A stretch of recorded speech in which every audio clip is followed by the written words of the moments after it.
Hey, San Francisco, how are you doing tonight? Good to hear, and welcome to the 2016 Paradox press conference here at the mezzanine. Very welcome, and a special welcome to everyone who is following this on a live stream from home. We're really happy that you chose to spend this evening together with us here at Paradox Interactive. Hi, my name is Susanna. I'm CEO of Paradox Interactive. It's wonderful to have you all here and everyone watching at home. We've got a few surprises in store for tonight, as you might have guessed. And the treats don't really stop with the press conference. It's open bar after this presentation, for instance. But let's get started. You guys have been waiting enough. It's really hard to top an open bar. I totally agree with that. And that's why we're waiting with that until after we've talk about games, right? But let me fill you in a bit on the business side of Paradox Interactive. 2015 was a great year for the company. We broke records on the sales numbers, on the quality, on how we structured our company. So we released the fastest selling game, the highest rating game ever for Paradox, and we moved into a new office. And I actually appeared in the newspaper on a really nice couch, like you can see over here, if you have the picture. And so, yeah. So by this time you might be wondering, well, what's in it for me? I mean, what do I care if Paradox has had a record-breaking year, apart from being able to enjoy beautiful images like this? Well, those of you who have followed us over the past decade knows that whenever we do well as a company, we reinvest back into the company. And so we've been able to develop both our productions, we have more games in development than we have before, and just in general being able to take better strategic decisions. We have an acquisition there, we've been able to delay games so that we're releasing them when we're ready to release them. So ultimately you can say that record-breaking years means that the gamers will benefit as well. And of course it's a privilege to have the opportunity to lead a company like this. And we're really proud as a company of what we built in the past 3-4 years, especially. And so what is the Paradox formula? How do we actually build this company? And I would say it's three main things. It's first of all, the people who work with the games, our studio, our publishing team, and also the people we work with on development teams throughout the globe. It's also the fans, obviously, people who not only play our games and give us valuable feedback, but also write after-action reports. They make mods and make life even better for the people who play our games. And third, of course, our intellectual property. Games like Europa Universalis, Hearts of Iron, Crusader Kings, Magica, and some stuff that we're showing here tonight. That's right. And so for Paradox, people have always had a really big impact. So take our community, for instance. This year marks the 15th anniversary of Europa Universalis, believe it or not. And so for 15 years, we've had people sounding off on our forums, telling us what they like, what they don't like, and just generally being a part of the Paradox journey. And so in fact, Johan Andersson is having a talk tomorrow here at GDC, North Hall, 3:30. About how you blur the lines between community and studio so that you both can have a successful road ahead. So I want to see all of you there. See, she asked really nicely, right? So make sure to be there. And it's not just about the people who play our games either. Like I said, the partners really valuable, and we have a few of them here tonight. As I said, the fastest selling game and the highest rated game among all the games we've ever released, and they were developed by Obsidian Entertainment and Colossal Order, two of our valued partners. And it doesn't come only from one-off deals either. This has been a long relationship with both parties.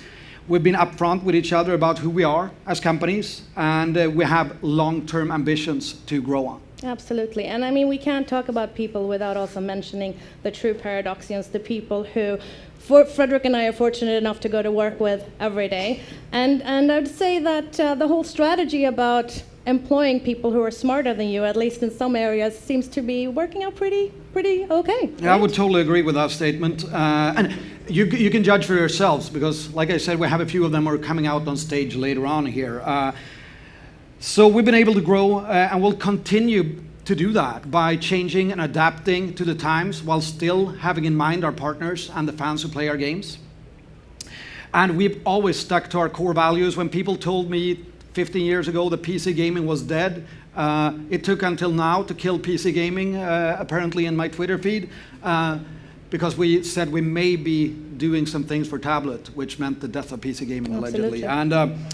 But also supporting modders, communities around the world to play our games, but at the same time not being afraid to take risks on new ventures. So we'd like to think that our games have an impact beyond just the actual gaming experience. We hear from teachers all over the world who use our games in their classrooms to teach kids history and other topics where textbooks just might not be cutting it anymore. Or there's a fantastic TED Talk by a guy called Alex Petrov, who's developing this village in eastern Congo, where they've now become the biggest producer of food and biggest employer of the region. And he learned it all by playing Victoria, which is pretty impressive. So we have another project that we are involved in, and there's actually a documentary being made at the moment regarding that project. And so if anyone is interested in hearing more about that, the director is here tonight, and our PR team can help you get in touch. But for now, we would like to show you a small clip of the documentary. So if I can direct your attention to the screen. Remember back to when you were little and you used to like to build things?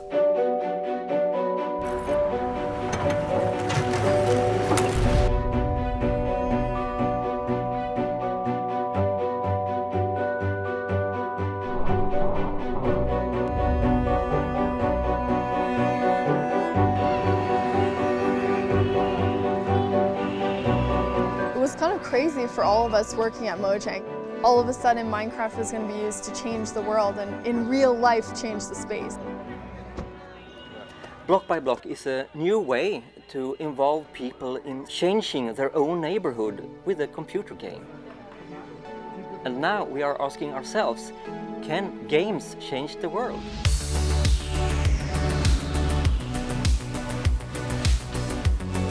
Can we use this game to design a building? Can we use this game for city participation? Can we use this game for educating about ecology? This game is suddenly larger than what we initially conceived just as a game. It's actually connecting to the real world in a way that we did not anticipate. What would you do if you would pick a block and just have the chance to create anything you want?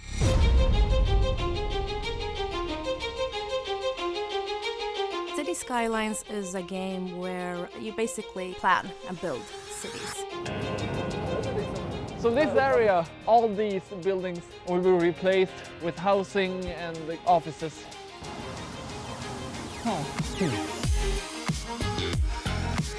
This is the first time we are trying to use City Skylines as a tool when it comes to city planning and dialogue about a city's future.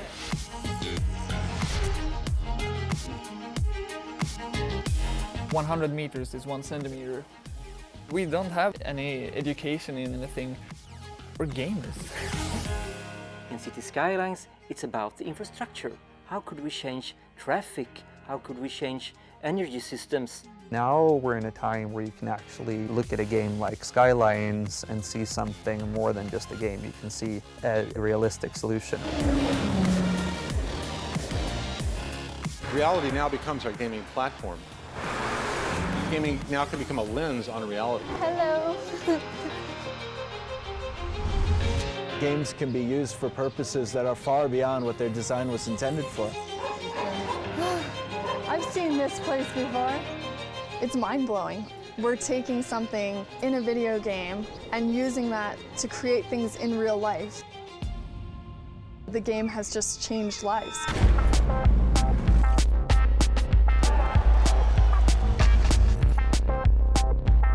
Games, in a way, is a language that speaks to a younger generation where old topics are made relevant, but in a new way. All over the country, people are getting together to discuss issues of urban planning. I think games will change the world.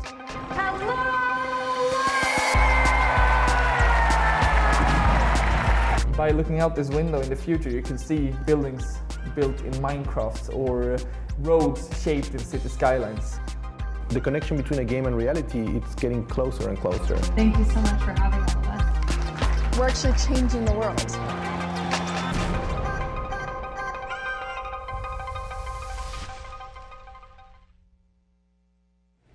Right.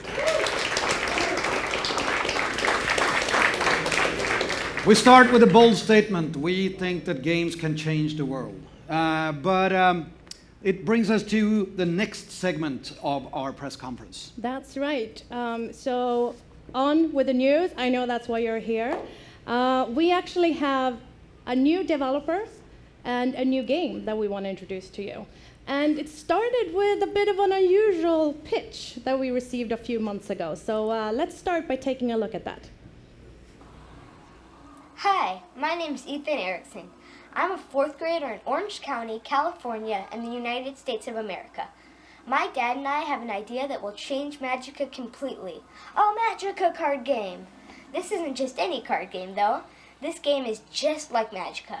You strategically combine elements into spells to destroy and humiliate your foes. For example, you can add the Massive Mayhem add-on pack to really amp up the random craziness that Magica is known for. Of course, you don't have to get your own hands dirty. You can summon elementals to do your dirty work for you with the Summoner's Spree add-on pack. We have designed the basic card decks, multiple add-on packs, and other products for your Magica fans to enjoy. There's one more thing that no other card game has. You guessed it, Magica's trademark humor.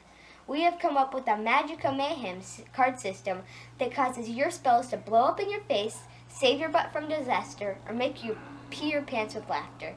There's only one thing missing. You! We need your help. Partner with us and we can summon, explode, and laugh our heads off to victory in every way possible. So feel free to contact us to learn more. Thanks a lot. Please welcome on stage Ethan Erickson.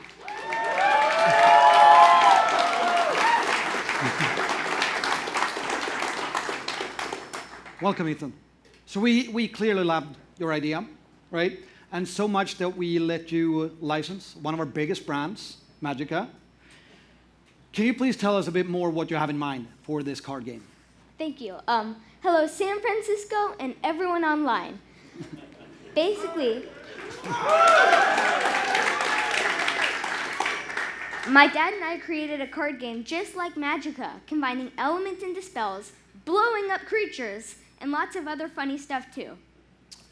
So, I'm sold on this idea, obviously. But why do you call it Magica Mayhem? That's the best part. Your spells can backfire and turn into mayhem, creating all kinds of crazy effects. It happens a lot, mostly to my dad. Oh, sounds like you play Magica quite a bit. All the time. My mom thinks that we play too many video games. Oh, yeah. You do have to listen to your mom. Is she here? Yeah, she's right over there. She's over there, oh. So Ethan's mom, you've raised a really fine young man right here, and he has to continue, though, to play some games because we call it research. Once you're a game developer, valid research is actually playing other people's games. So how do you come up with the idea for this game? Basically, my dad and I needed a way to play our favorite games without electricity. You know, like when the zombie apocalypse comes. Yeah, it makes sense. It could happen any day now when you watch the primaries, right? That was cheap. I'm sorry about that. So we should hurry up and make this game happen right away. So what you can do right now is that Ethan has a Kickstarter running, and go in and support his game. We're providing the links for everyone who's in the stream right now. So I guess that makes it official. You're now a game developer. You launched a game on stage at GDC together with maybe the best publisher in the world. So how does it feel to be a game developer? Awesome! Already a valued partner, right? Thank you so much, Ethan. Actually, I started a company in the games industry when I was about your age as well. Really? How old were you? I was 14. Better late than never, I guess, huh? Are you even old enough to be in a venue like this with all the beer and everything? I gotta run. Sorry. Oh, bye. Ethan Erickson, people!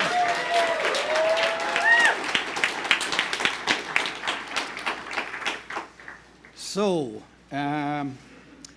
we have other record-breaking things as well. This is the game that has been announced the longest before we released it. Let's start with a video. Hearts of Iron 4 is a grand strategy war game. We're trying to capture more than just the actual fighting in the war. What leads up to the war, technology, espionage, all that stuff. And it's a unique game experience in that it allows you to really fight the war as it was fought, not with a few units on the ground, but this grand epic scale with armies, navies and air forces all across the world.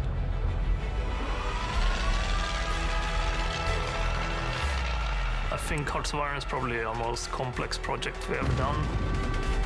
It's really all about the strategic decisions. You shouldn't have to micromanage. You shouldn't have to sort of exploit small weaknesses. You should lead a nation.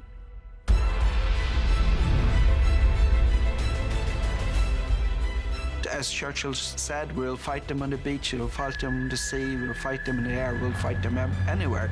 There's also other parts than just throwing tanks and infantry at your enemy. When you want to think about the diplomatic consequences, construction, the research, the political aspects, when you want to have the full experience of managing a nation in World War II, you want to play Hearts of Iron 4.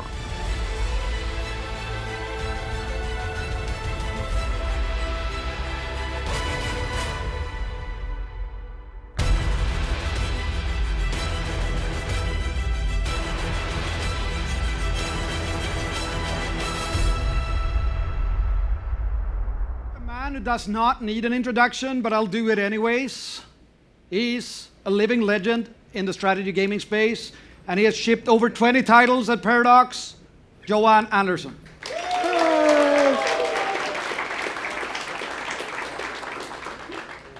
So, for all the people who are not familiar with Hearts of Iron, however that may even happen, how do you explain the game? Well, we could do it the short way or the long way. Let's do it slightly the short way. It's a World War II grand strategy game. It's the most epic game experience you'll ever have when it comes to strategy. You have the entire World War II, and you have to fight for the side you want to win. Right. So it's one of our history games.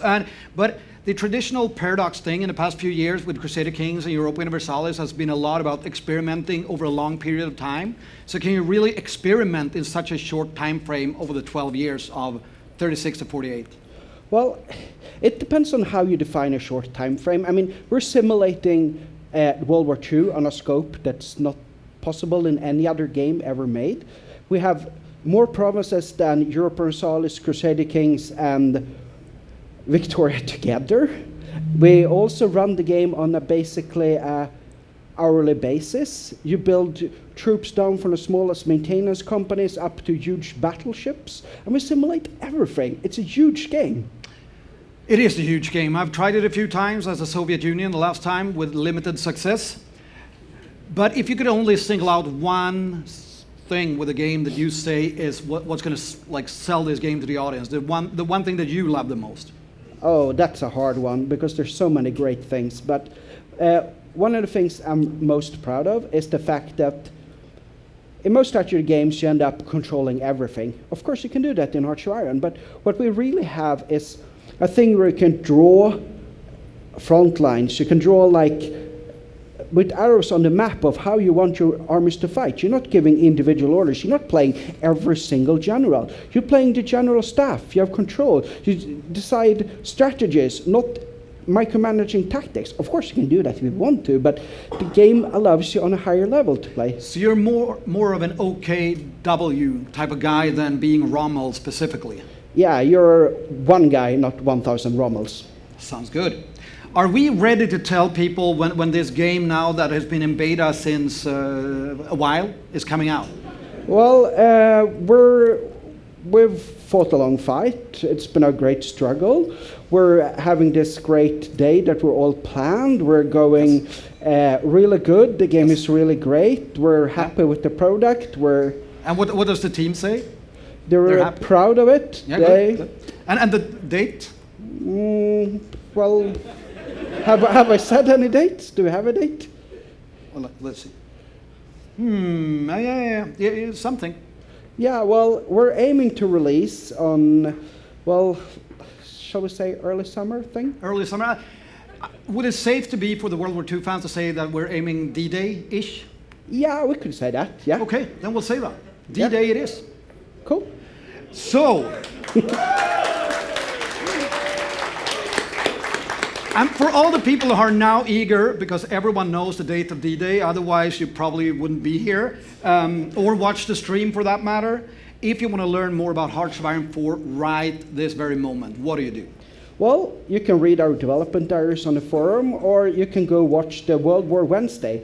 It's a series we've been running since late November, where we're playing the game, multiplayer, or as we're going to do single player soon, we're actually explaining the game and showing how to play the game. And you can experience it almost like playing yourself. So it's on Wednesday, World War Wednesday. Says Wednesday, what time on Wednesdays? 2:30 Central European time, which is about early morning East Coast time. And sadly, if you're here in sunny, glorious California, it's in the middle of night. But you know the good thing? We're uploading it on YouTube very soon after it's finished, so you can watch it whenever you want. Yeah, the internet thing is. Sounds fantastic. Will there be a stream tomorrow? Yeah, actually, one of those guys who's, I have to admit, is even better than me at Hearts of Iron. Yes, I've seen those streams. Yeah, yes, he defeated me. Allies lost. I know. Yeah, he's going to play through and explain the game. He's actually really good at explaining as well. And tomorrow at 2:30, he's going to show you some single-player tactics on our live stream. Don't miss it, ladies and gentlemen. Johan Andersson. Thank you. So we have talked a bit about history, and now it's time to travel into the future.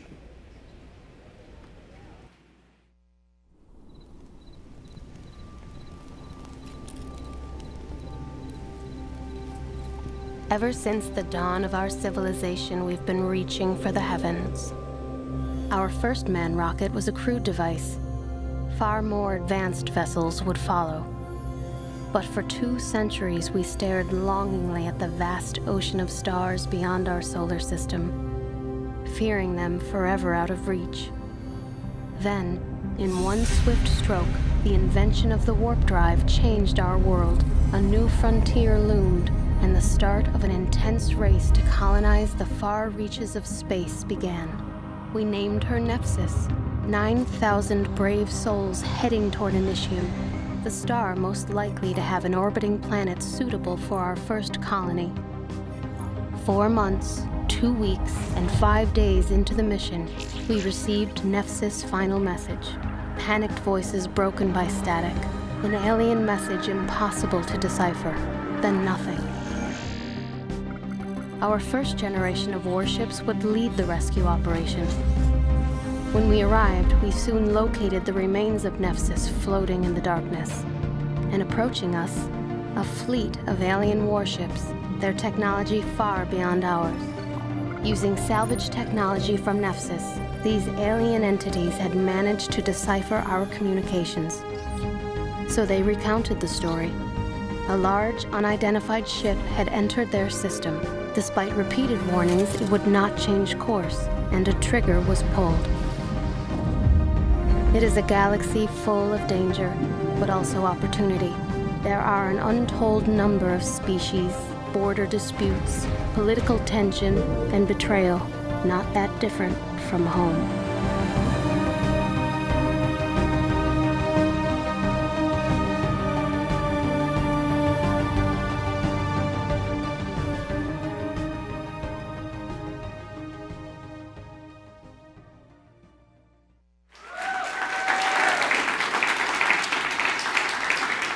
And with that, I want to welcome another Paradox legend who's been with the company for 15 years now, and is also the game director of Stellaris, Henrik Fåhraeus.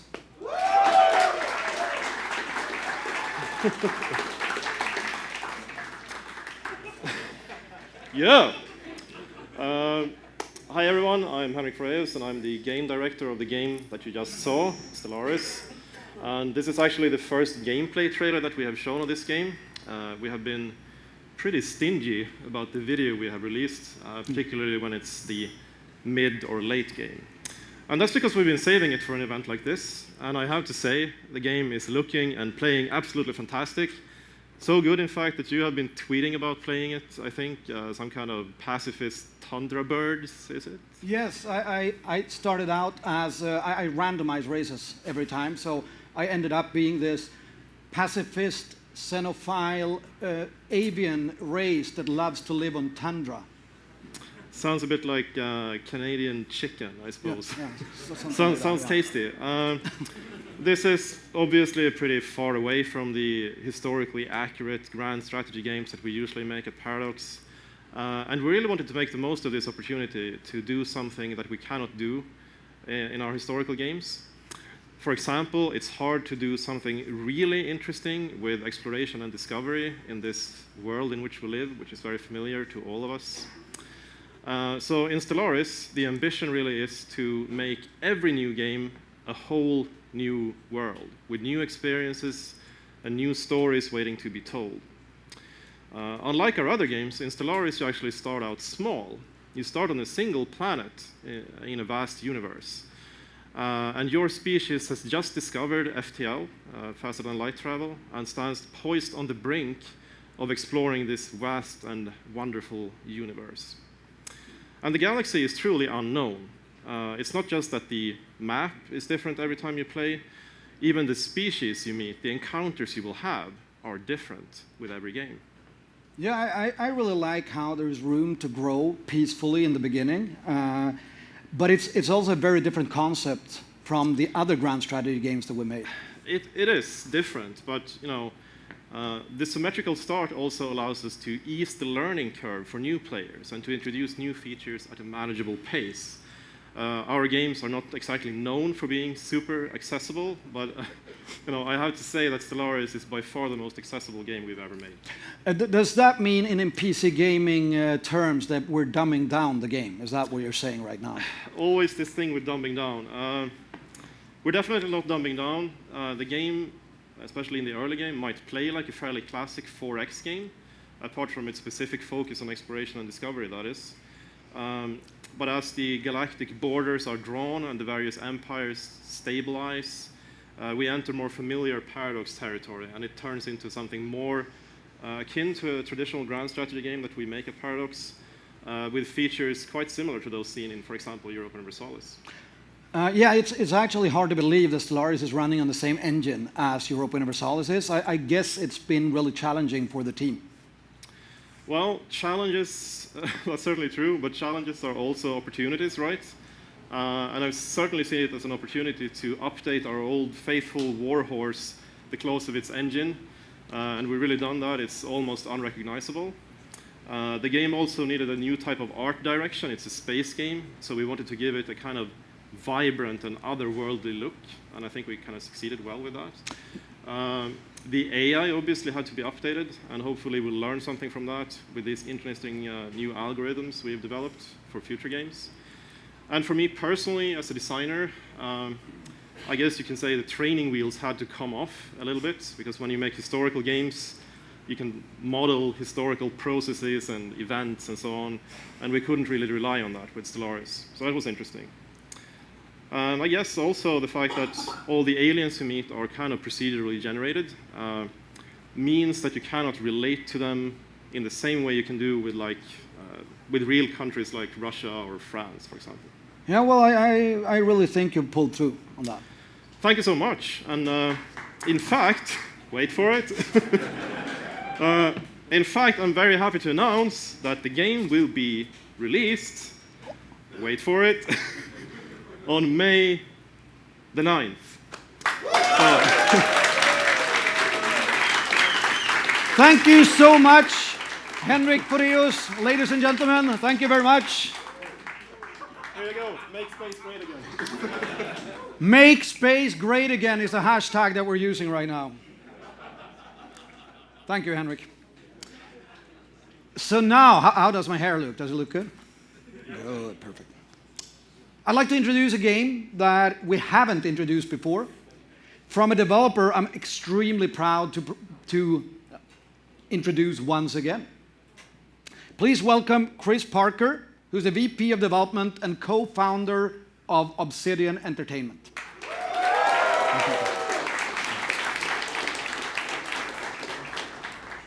So Chris, it's good to have you here on stage. Well, thank you. It's really great to be here. It seems like every time we go to GDC and we gather all our friends and our fans, Obsidian seems to be a part of that in recent years here. It was at GDC that we first announced our cooperation on Pillars of Eternity 2 years ago. Yeah, and Pillars turned out fantastic. You know, the development team set some really high goals for itself, and we made a lot of promises in our Kickstarter, and our partnership with Paradox really made it possible for us to deliver on every single one of those things. And that is just really, really important to us as a studio. But what's even more important is how great the game was and what an awesome game Pillars of Eternity is. It is an awesome game, right? Yeah. Well, you know, I personally in Obsidian have actually made some really, really great classic games over the years, from Knights of the Old Republic 2 to Fallout New Vegas, even The Stick of Truth. I'm really proud, and the studio is really proud, to count Pillars of Eternity as one of those classics. And what's really important to us as a studio is crafting these experiences. And if there's one thing I've learned over the last couple of years, is that one thing that we have in common with Paradox is a desire to craft those awesome experiences. Yeah, we're fans of kind of the same type of games as you are. So one of the ideas is that we can be a provider so you can make more of these games so we can play them at our office. Yeah, right. Well, That's good. I mean, it only makes sense for us to build on our relationship. And the next step for that for us was to collaborate on something from the ground up. And this is something that we've actually been working on for quite some time now. I know I'm really excited about it. You're really excited about it. Super excited to finally be able to talk about it. Really excited to just be here and finally, you know, let you guys see the stuff that we've been doing. And I've been just as eager. I mean, the PR team have set like a code word like block on my Twitter account, so I won't talk about Right. these games. I've been wanting to talk about this for months now. Yeah, us too. And we're really excited to do that. I would like to bring out, to announce this game, this collaboration between Paradox and Obsidian, the game director for Obsidian, Brian Hines. Thank you very much. Thanks, Brian. Thank you. Hi, everyone. Excuse me. At its core, a role-playing game is about the choices that players make in the worlds we create for them. From the skills and abilities that define their character to the quests that shape the world around them. They get to forge their own path. They can decide right from wrong. What we're asking with this game is, what if there is no right decision? In the world we've created, the armies of Kairos the Overlord have marched across the land. They've conquered everyone in their path. Not only did you march alongside them, you were one of their leaders. What if this game isn't about the struggle between good and evil? What if that story has already been told? What choices will you make in a world where evil won? Your fate is bound. You will share in the bounty that Kairos provides.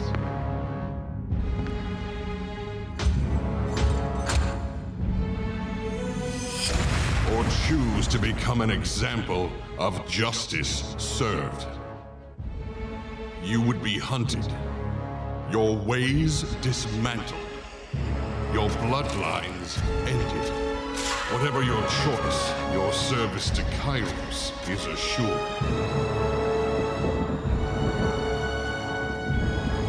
You have chosen. I will remember you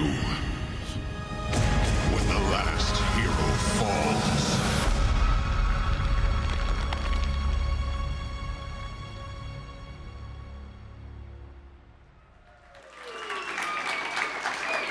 Thank you so much, Brian, and Obsidian Entertainment. Thank you. And that nearly wraps it up. But before I turn you loose on the snacks and the beer, I have just a small reminder that if you want to see any of those 3 games, you just hook up with our PR team and they'll lead you in the right direction. In the unlikely event that you would like to talk to me personally, I'll be at the bar. Have a great GDC, everyone, and thanks for coming.